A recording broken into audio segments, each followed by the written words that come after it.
Hello there and welcome to another edition of News Across Nigeria. I'm Olumide Macaulay. Coming up on the program, the Cross River State government responds to the death of a Bakassi returnee following complications from childbirth.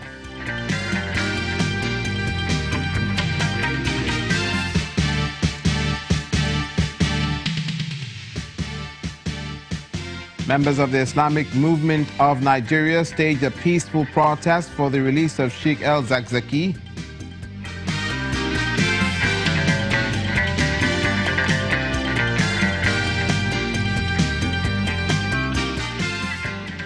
And a community in Kwara State is locked in a land dispute with the monarch of the area.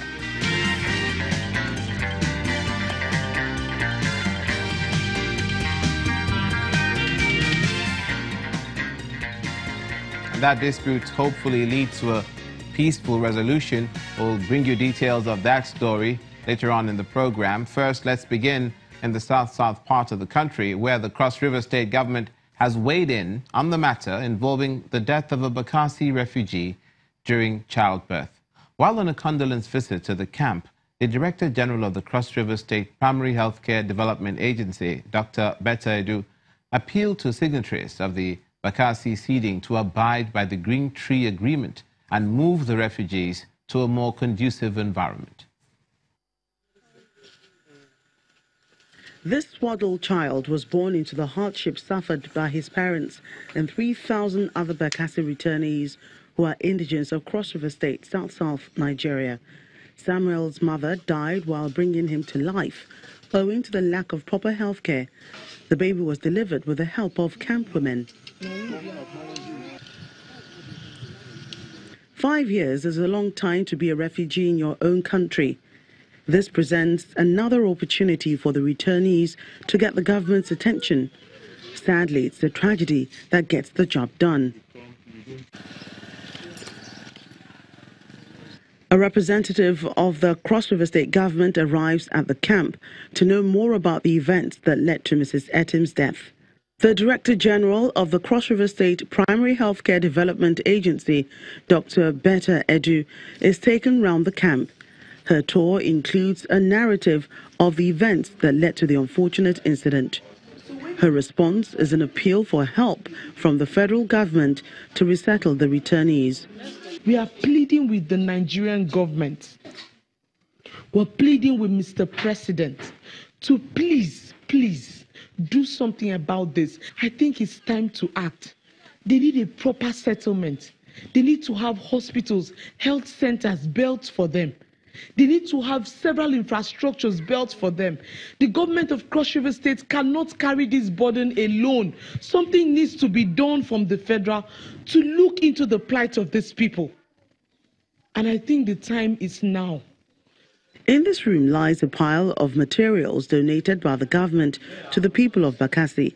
The residents say they were given to them months ago and some even years ago, but haven't been put to use due to lack of financial resources and adequate machinery. Millet there, it is the first time we went about to share the millet for our mothers. They laughed me. They're saying that, God forbid, they could not be able to eat that source of food, irrespective of the condition that we are. Postpone it to keep it because we don't know the use of it. We don't know how to make it. So the millet there is useless before us, and we don't have power to sell it so that people may not tarnish our image that government brought a food, then we sell it in the market. So that is the reason that we abandoned it. The state government responds to this allegation. How do you buy this number of bags of millet for people that don't even know what millet is and cannot use it, and so it will just stay here and rot? It's obviously just a vicious cycle. You say you give one bag of rice to one household, but at the end of the day, one household gets 3 cups of rice. You say you're coming to do empowerment for them, and at the end of the day, you bring all the people from other states and bring them here, empower them and take them away, give them the money meant for these people, and you take them away. We're just not being sincere about this. We really don't have these people in our minds, and we don't want to help them. And this is not right. It leads to malnutrition. Malnutrition will lead to more deaths of these children, which we're seeing here, that are malnourished and they're dying.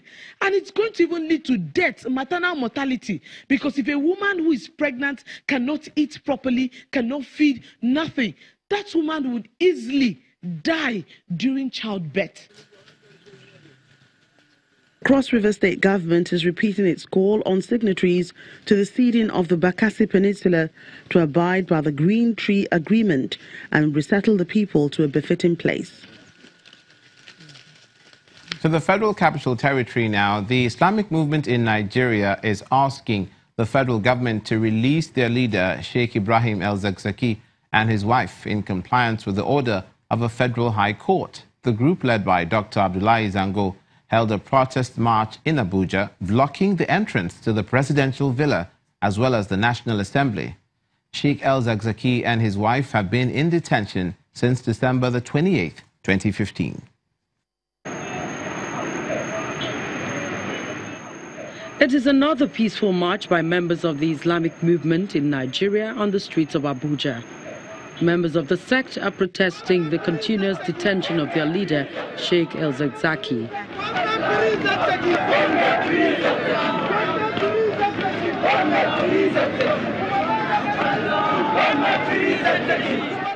The peaceful march started at the Unity Fountain with members marching through the road leading to the presidential villa, chanting various songs to demand the release of their leader, whose health they claim is failing daily.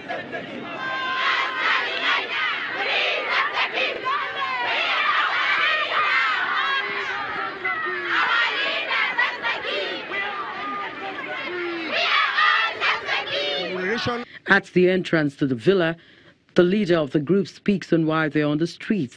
Today, once again, we have come out because our demand has not been met.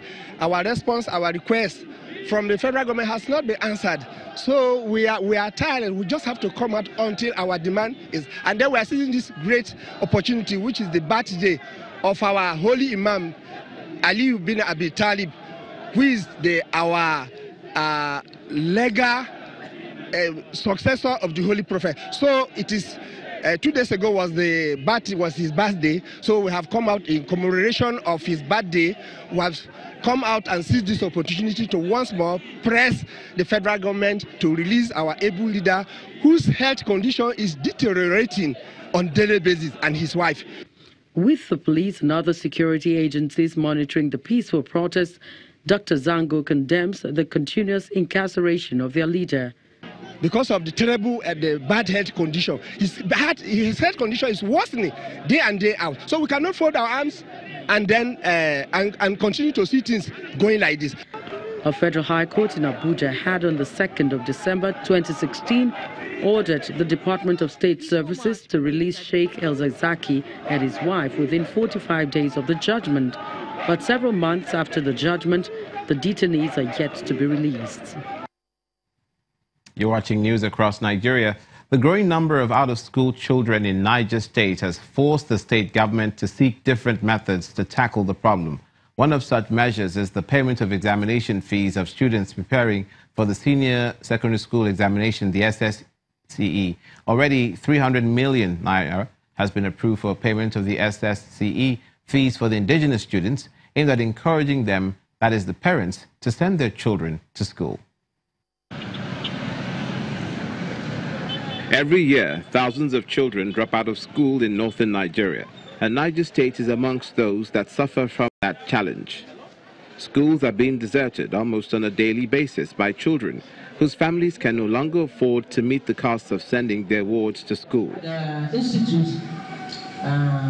This to the Niger State government is a source of concern. And it's for that reason that the government is taking upon itself the responsibility of paying the SSCE fees of its students. The Commissioner for Education briefed journalists about the decision of the government to pay the sum of 300 million naira to offset the debt owed examination body by the former government and to also pay the current fees of students writing the senior school certificate examination. She says, however, the payment does not cater to non-indigents. The idea for paying the fee is to get our students educated so that this issue of out of children in school is being arrested. That is why government is taking it upon itself to pay examination fees for this student. We know some of the parents cannot afford to pay. Government took it upon itself to pay the examination fees for them. While it's hoped that the decision of the Niger state government will help in influencing parents to send their children to school, it's also expected that the government will be able to abide by its decision. Coming up on the program, when we come back, in the southeastern region of the country, an update for you on the case of Lassa fever in Abuja State. Stay with us.